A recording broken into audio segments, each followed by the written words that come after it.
Mr Speaker, I'm angry. Like many Australians, I am angry. I was angry on Monday and I'm still angry today. And it's appropriate that I follow up from the previous speaker. Over the past week or so, there have been tens of thousands of Australians who have gathered in our streets to protest as part of the Black Lives Matter movement. 4 of them were from the Australian Labor Party. Now, we know that what spurred that movement was the killing of George Floyd in Minneapolis. What happened to Mr Floyd was a disgrace. It was wrong. It was a crime. It is entirely unreasonable for police to treat a suspect in the manner which they did, particularly whilst that person is restrained in handcuffs. As I say, I believe it was a crime, and I hope that not only is justice done, but that it is seen to be done. The Australian protests were also raising awareness of Aboriginal deaths in custody. Mr Speaker, these are noble causes. One death in custody is a tragedy, and one too many, whether it be an Indigenous or non-Indigenous person. But sadly, we have seen too many Aboriginal deaths in custody. I have no issue with people wanting to voice their peaceful concerns, whether that be about the Australian or the US context, but just not now, not in the middle of a pandemic that is today seeing nearly 7.5 million cases and almost 420,000 deaths worldwide. And sadly, those figures are continuing to rise. It is, in my view, entirely unreasonable and selfish for those people to have demonstrated in our streets during a pandemic and not only placed themselves at risk, but that of their friends, families and co-workers. There is a time and a place for everything.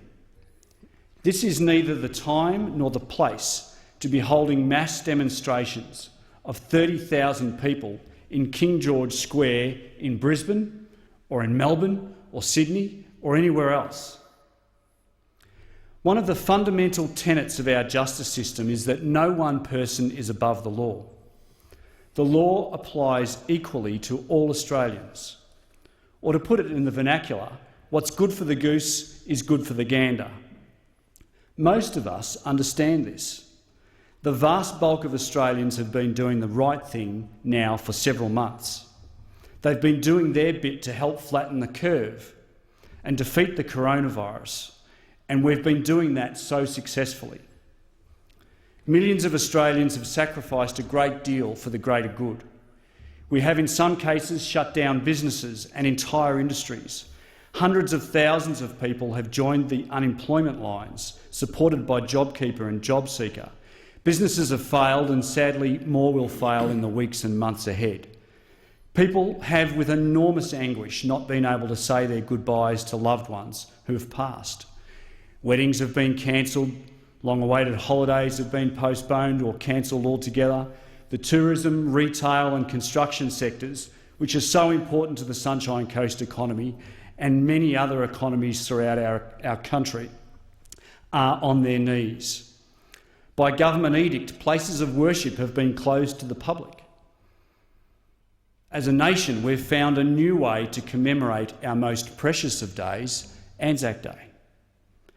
Mr Speaker, the sacrifices borne by Australians over just the past 3 months have been great, but those sacrifices may have been for naught because of the misguided actions of these protesters. I say misguided, not because of their beliefs,